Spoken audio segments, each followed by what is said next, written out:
असद, आज तुहार निकाह बा। कम से कम निकाह से पहले तो जोया के बता दी कि तोहरे दिल में काबा। आप खुद तक खामोश रही नहीं, लेकिन आपकी आंख बहुत कुछ कहेला। एक्चुअली अम्मी आई थिंक उनके पता बा। आई थिंक उनके पता बा, मतलब अभी तक तू बताइले ना। ना बताइले बनी पर मतलब बतेले भी बानी और ना भी बतेले बानी, राइट? ना मतलब बताइली पर ना। Please don't confuse me Asad. हम तो से मोहब्बत करीले का ई अल्फाज कहला तो ओकरे से। अल्लाह, तो कही ना असद। लेकिन आप ही तो कहले बानी कि हम उनके से मिल ना सके, नहीं काहे कि वो आज निकाह बा, मतलब मिल। पता ना टेलीफोन के इन्वेंशन के करे रहे और काहे करे रहे, है ना असद? कॉल। फोन पे?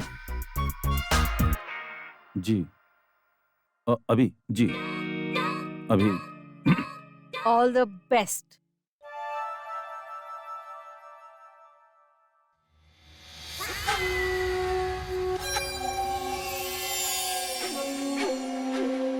कहल जाला दुल्हन के दुपट्टा अगर दुल्हन के अलावा केहू और पहन ले तो बुरा शगुन होखेला। बस यही खातिर बन्नो रानी ई जोड़ा हम पहन लेली। जस्ट शट अप, ओके? उतारा एक रखे। तनवीर, हम कहनी उतारा एकरा। अरे हाँ हाँ, दे तानी।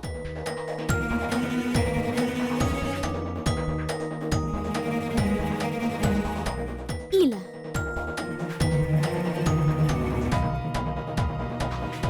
और अब आदत डाल ला हमार उतरन पहने की, काहे कि बहुते जल्द तो हर शौहर भी हमार उतरन बने वाला बा। हाँ, इस्तेमाल करके तोहरा के दे दे।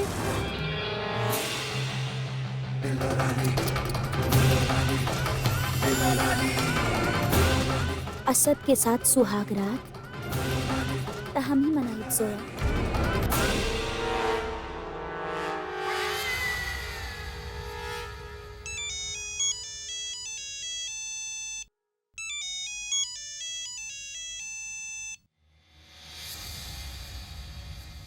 जी मिस्टर खान।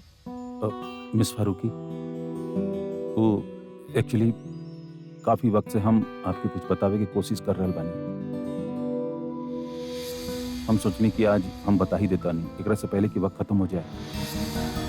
ओके, अल्लाह हाफिज।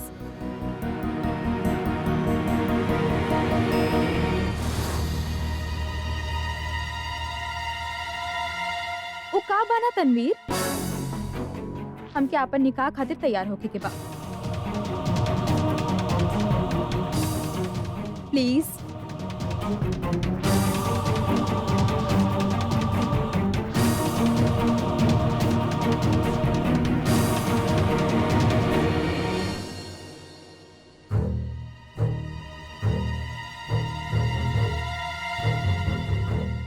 अल्लाह जाने कैसन हॉस्पिटल बा, हमने के भाभी से मिले तक ना देलस। एक बार दूर से देख तली है देहत। अरे वो कोनो ताजमहल थोड़े बाड़े कि एक बार देखे से दिल के सुकून मिल जाए। ओकर टेस्ट चलत बा और फिर वो आईसीयू में बा। आईसीयू में केहू किसी से मिल भी त ना सकेले और वो जो कर रहल बाड़े उनकरे भलाई के खातिर करत बानी। लेकिन फिक्र तो होखेला ना अम्मी, एक बार भाभी के अपन आँख से देख लेती तो तसल्ली ना हो जाए। फिक्र ना करी सिरीन, वहाँ रजिया के पूरा ख्याल रखल जात बा। शायद आप ठीक कह रहल बानी। जाए।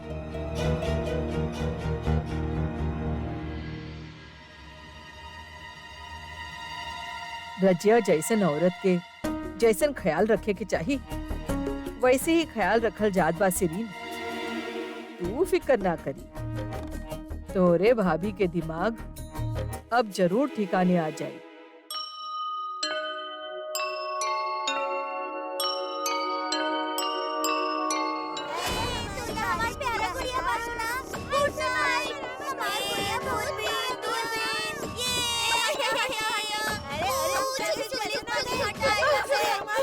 हम तुम्हारा अच्छा भाई बना दे है ना?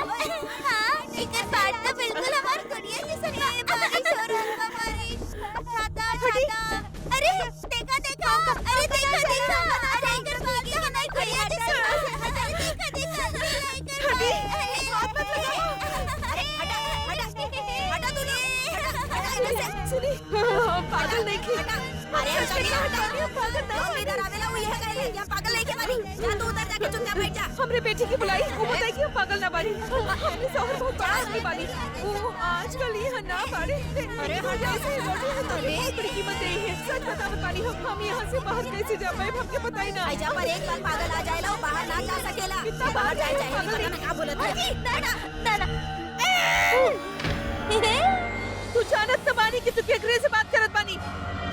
तोहरे मत कैसे भाई हमरा से ऐसे बात करे की हमके यहाँ से बाहर निकालवाना अच्छा ना होगी। निकाल हमके यहाँ से बाहर निकालो।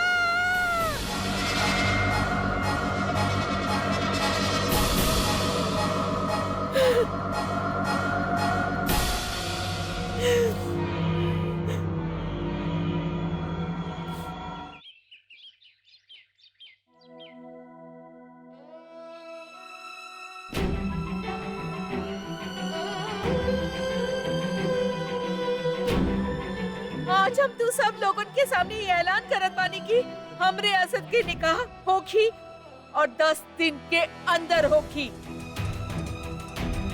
अगर आप लोग आए तो हमके अच्छा ना लगी। काय गो बाप के अपन बेटा के निकाह में जाए के भी हक नहीं है। तो के जाए के चाहे असद। अम्मी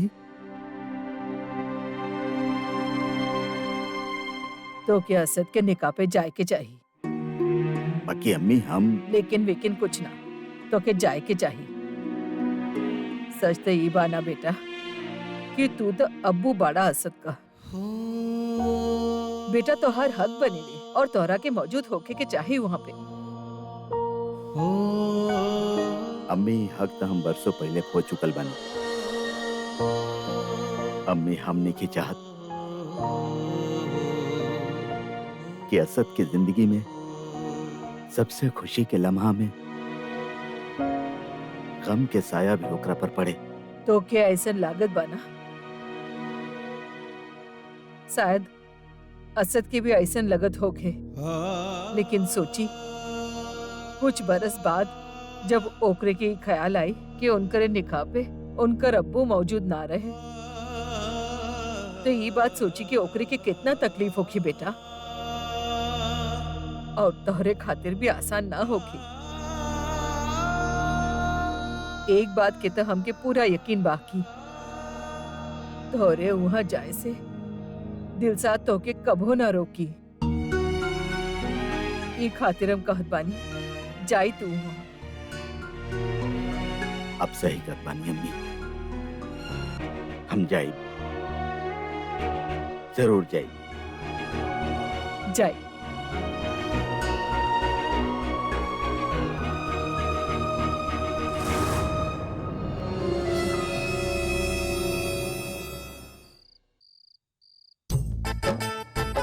सुनी जल्दी जल्दी सबके छोड़ी के वापस आए और जी। बहुत सारा लोग बड़े जाए खातिर। आप चलिए इनकरे साथ। चलिए।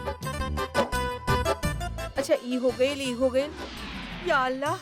गोपाल मियाँ जी बोली। ई का हो खतबाई शादी वाला घर बा दूल्हा दुल्हन के निकले के बा और देखे ना सारा लाइट ऑफ हो गई। अब 2 मिनट रुकी हम अभी देख के आवत बानी। जल्दी करी। जी।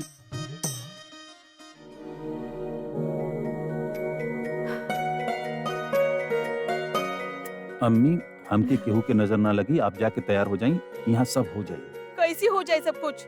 अरे हम कब तैयार हो कब हम कब जाए लोग कब जाए। निकाह आज बा और सब कुछ आज ही हो जाए और सबसे अच्छी तरह होगी। आप जाएं तैयार हो जाएं। हम लेकिन ना वो अम्मी आप जाएं हम सब संभाल ले। अरे जाके तैयार हो जाए। असद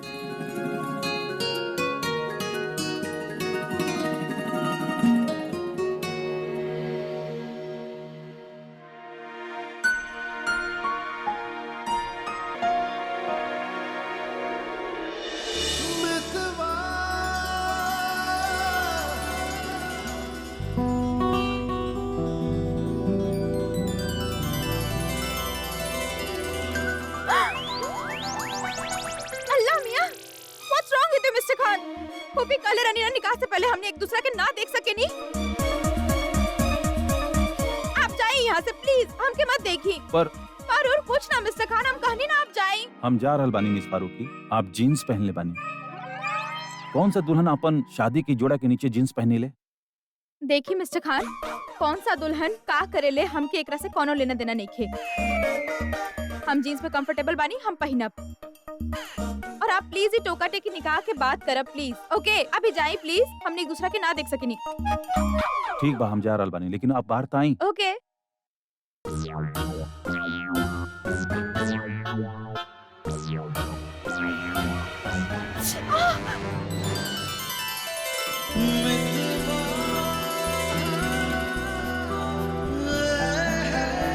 मिस्टर खान, हमरा तरफ काहे देखनी आप? फूफू कहले रहली ना हमने एक दूसरे की तरफ ना देख सकेनी। अगर आपके हमसे इतना दिक्कत बा तो बार बार काहे हमसे टकराए नहीं? टकरात टकरात नौबत यहाँ तक पहुँचल बा कि निकाह होके वाला बा हमनी दोनों के। पलटब मत आप भी ना मिस्टर खान। कहले बाड़ी ना फूफी, निकाह से पहले हमने एक दूसरा के ना देख सकेनी, बुरा शगुन होखेला। कुछ हो गइल था?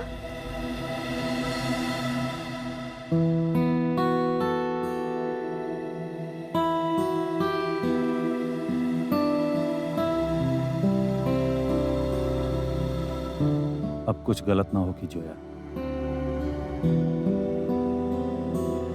हमने के बीच केहू ना आ सकेला। किस्मत में ना।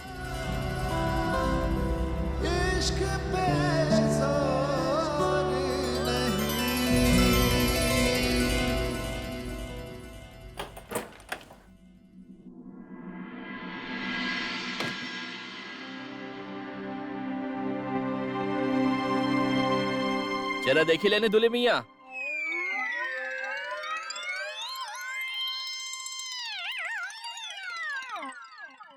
अर्ज कइले बानी, चढ़त ह तवा जेकरे पे, चढ़ेले तवा जेकरे पे चूल्हा ऊ गरम बा। आज दुल्हन से ज्यादा ई दूल्हे में शर्म बा। आधा दूल्हा तो तू भी बन चुकल बड़ा। जब पूरा बनवा तब बात करल जाई।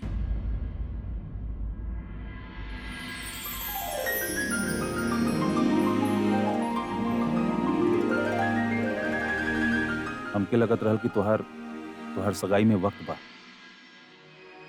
भाईजान सगाई आज ना तकल कबो ना कबो ता होके की रहे, तब फिर हम सोच ली अभी काहे के ना। और ई का बात लई की बैठ गई नहीं आप और हम। आज आप अपन बात करी। अभी आवत आवत ना हम सारा इंतजाम देख ली। माशाल्लाह सारा इंतजाम जेबा बहुत बेहतरीन होकत बा। आखिर काहे के ना होके? आखिर हमरे भाई के दिल दरिया और डैश तो समुंदर बाड़े ना, आके ना। वैसे भाईजान एक बात तो बताई कि आप ही निकाह के लई के वाकई सीरियस बानी? I mean, are you really serious? अस्सलाम वालेकुम भाईजान।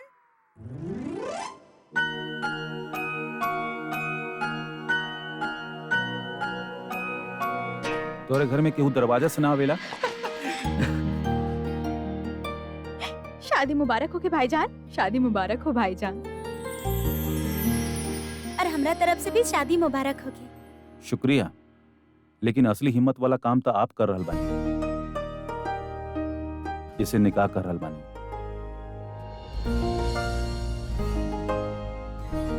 मतलब एक रिंग मास्टर आप ही बने वाला बानी। थोड़ा मुश्किल बा, लेकिन आई थिंक आप संभाल लेबू। जैसे जोया भाभी आपके संभाल ली है। हाँ भाईजान, हमने सुन ले बानी कि भाभी बहुत तूफानी बाड़ी और कई बार आपकी भी हालत खराब कैले बाड़ी हो। बिल्कुल ना। ई तो सके खलस।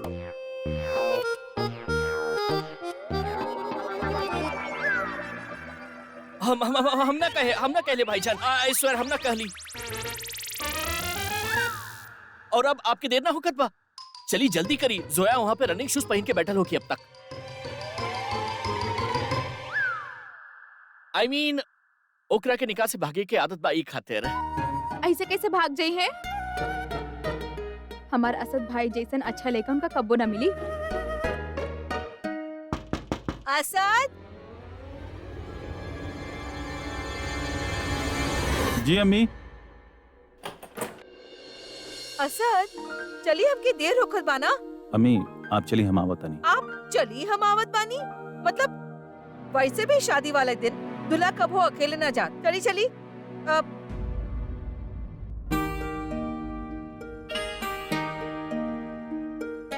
सलाम वालेकुम।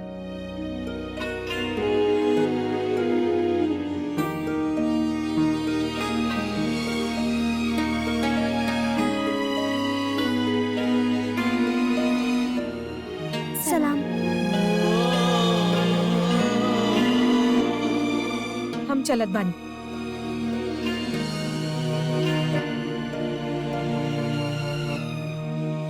तू अपने भाई बहन के साथ आ जाई।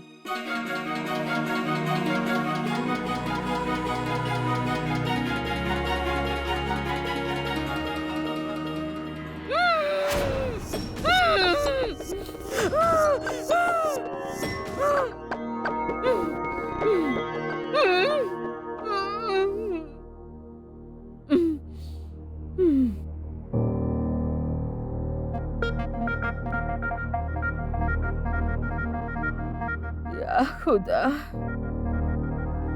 रहम करी हमरा पे।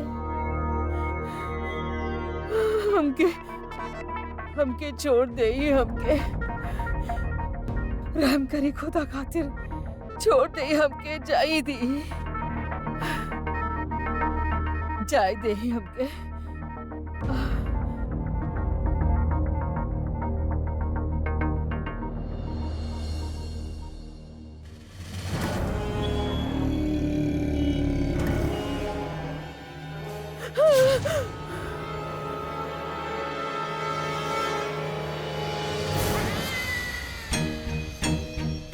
तो तू आखिर पूरा पागल हो ही गईलू बी। माशाअल्लाह, बिजली के झटका तो हर दिमाग बिल्कुल दुरुस्त कर देले बा। पहला बार तू हमरा के हमार असली नाम से बुलेले बारू, वरना तो ता उम्र बिल्लो रानी ही कहते रहली। तन्वीर हमके यहाँ से ले चली। कोनो भी कीमत पे हमको यहाँ से ले चली। हम तोरे खातिर कुछ भी करब। तू जे भी कहबू तोरे खातिर करब। हमके यहाँ से ले चली। ले चलब बी, जरूर ले चलब। हम तोहार यहाँ से रुखसती के पूरा इंतजाम कर देले बानी। लेकिन हाँ, तोरा के भी हमारे एगो काम करे के पड़ी। का? अरे घबरावा मत बी, इमे तोहार भी फायदा बा।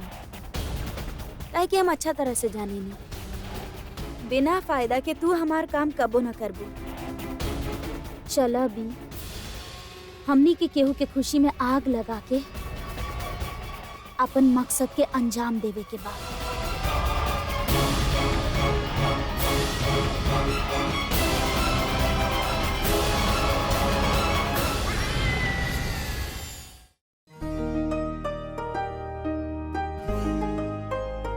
बताइए ना भाईजान, आप अकेला कैसे आई हैं? आयान या हम फिर आपके साथ चली ना। या फिर आप हमरे साथ चले?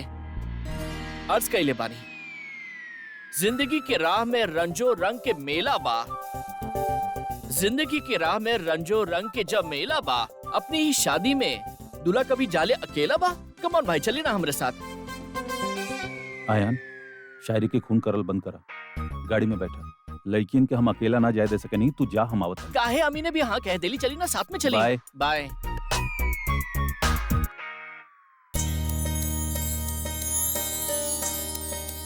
लाल कलर के डिब्बा के अलग रखिए। जी हरे वाले बा ओकरे जी। अलग। अच्छा सुनी, स्नैक्स सबके गरम गरम ही सर्व करके बा प्लीज। सबके ठीक गरम बा? गरम दे देनी। जी। और सुनी, मौलवी साहब आयल बानी, उनका प्लीज एक ही का चाहिए। ओके मैम। ओके फाइन। और नजमा, जोया कहाँ बा, असद कहाँ बानी? हमके बहुत टेंशन होगत बा। अमी काम डाउन, रिलैक्स। ओके, जोया के आप ही उनका के तैयार करके लाते होगी, और भाईजान भी बस आवते होगी। आप एक काम करी, आप ना गेट पे जाके सबके वेलकम करी। सारा गेस्ट आपके पूछत रहले। हाँ हाँ, अच्छा। And one more thing, smile, calm down. Smile, calm down. या ओके।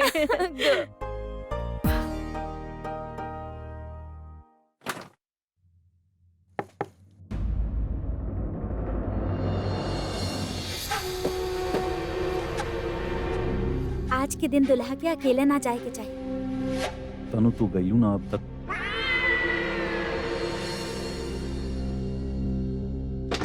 आपकी बताई था कि काहे ना गई।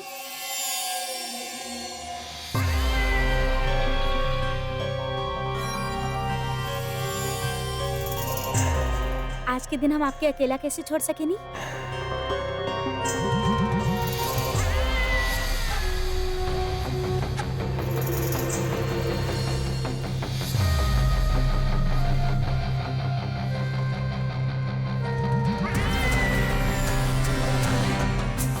का भाई? पूछो ना। आज से आप पर केहू और के हक होगी ना। हम तो पराया हो जाए दोस्त कबो पराया ना होले।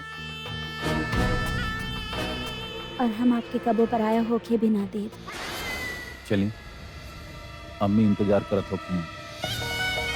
हाँ, और जोया भी।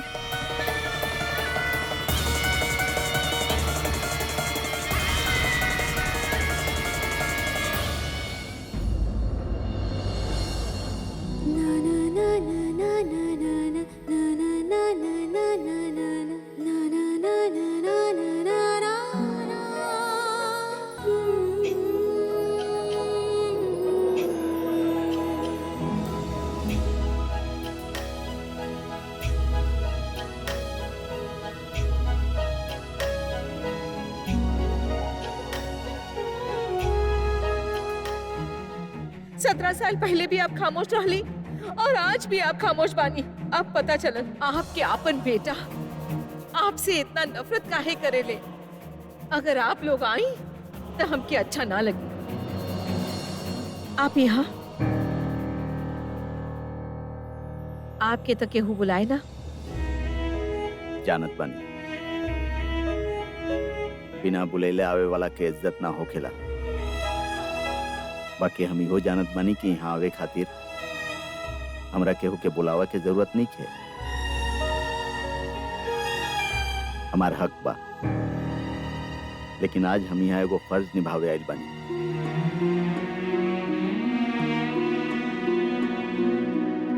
आज तक अपन बेटा खातिर हम कुछ नहीं कैले, कुछ नहीं कैले,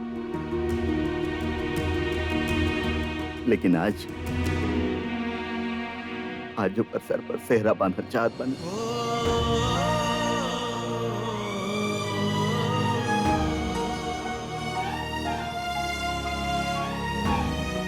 देखी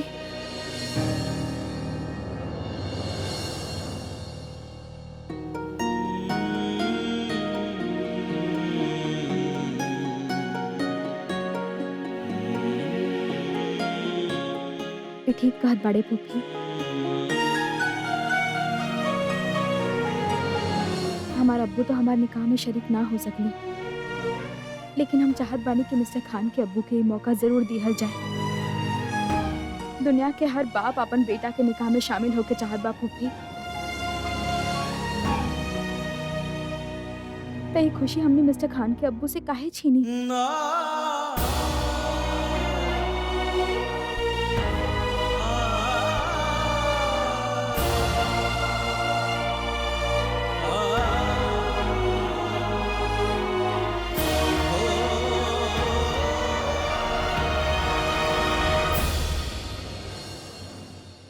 शुक्रिया। बाकी हम यहाँ सिर्फ हसद खातिर नहीं आई, तोरा खातिर भी आइल बानी। तोरा ही बतावे आइल बानी कि अब हमने दोस्त नहीं रह सकत।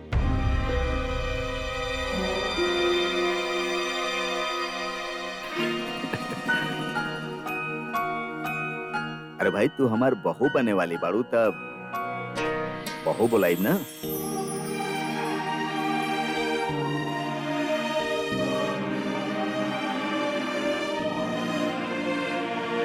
असद कहाँ बा? अच्छा भइल कि तनु याद दिला दिलस की मुंह दिखाई के तोहफा भी देवे के होला।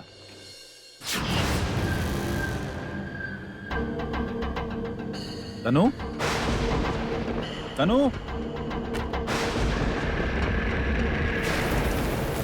ओ हमार शोहर बाड़ी और वो हमरा के मारे चाहेला जामी।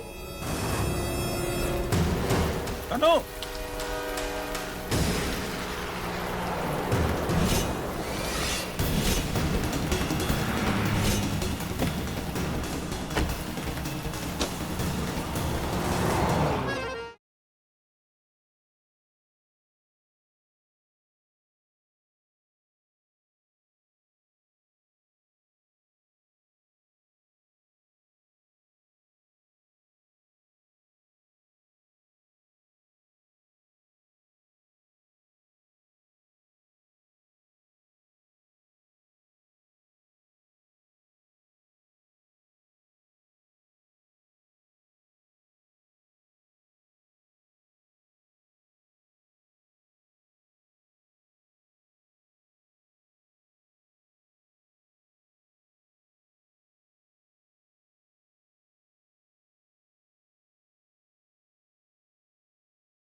तनु जैमी जैमी जैमी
असद अपनी दबानी ना असद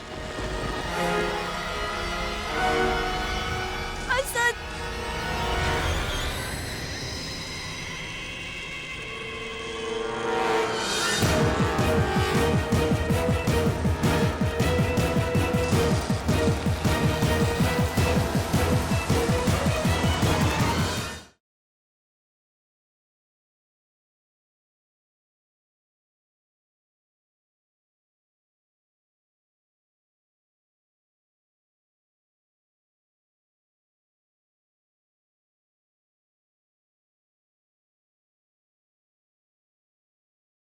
असद फोन ना उठायलस? ना फूफी, पहले तो रिंग भी जात रहे, अब तो नॉट रीचेबल बा।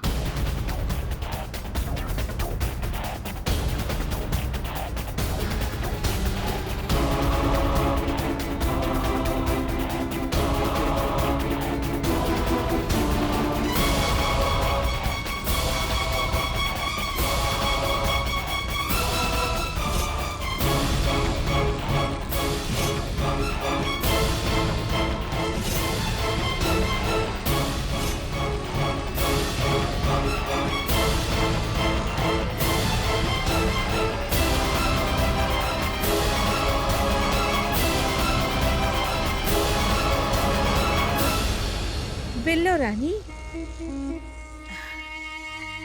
असद अभी दवाई के असर में बा।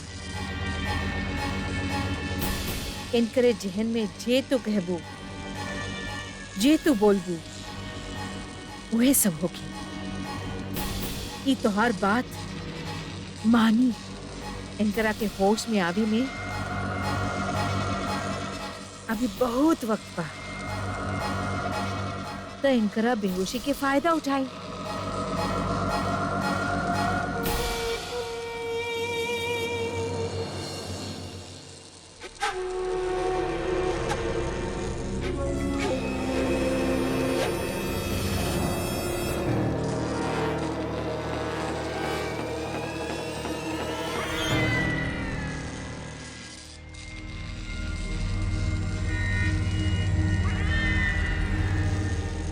मिस्टर खान, आँख खोली।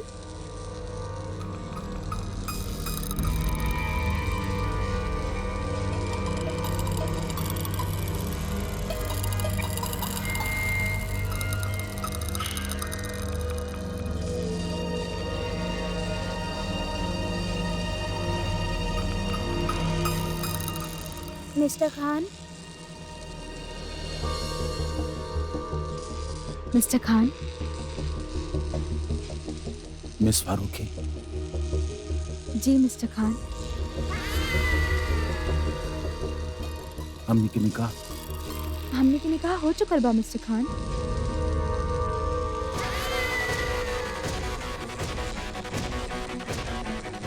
I love you mister Khan.